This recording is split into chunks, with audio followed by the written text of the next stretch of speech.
Le chômage atteint des sommets pour les handicapés avec 22% de chômeurs. C'est 2 fois plus que la moyenne nationale. La faute à des clichés tenaces, mais aussi un problème de formation. 85% des personnes handicapées sont nées sans leur handicap. Ils ont eu des accidents de la vie ou au travail. C'est le cas de David, originaire de Broué-sur-l'Escaut. Il est monteur électricien, mais après un cancer, il ne peut plus rester debout et il ne peut donc plus exercer son métier.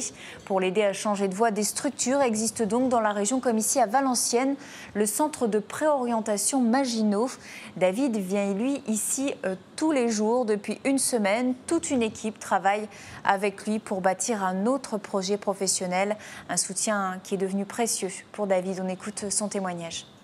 C'est vrai qu'en général, quand on annonce qu'on a un handicap, ça met déjà un frein pour avoir un emploi. J'ai été voir Pôle emploi il y a 3 ans pour avoir des offres. En fait, ils m'ont fait comprendre que pour trouver un emploi, avec les problèmes que j'avais, c'était quasiment aucune chance, quoi.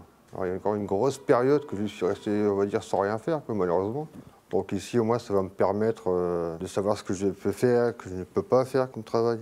C'est pas parce qu'on a des problèmes physiques qu'on n'est plus apte à travailler, à apporter quelque chose à une entreprise. Et la loi de 2005 impose aux entreprises d'avoir 6% d'employés handicapés. Mais malheureusement, nous en sommes encore très loin. 2,8% dans le privé et 4,3% dans le public.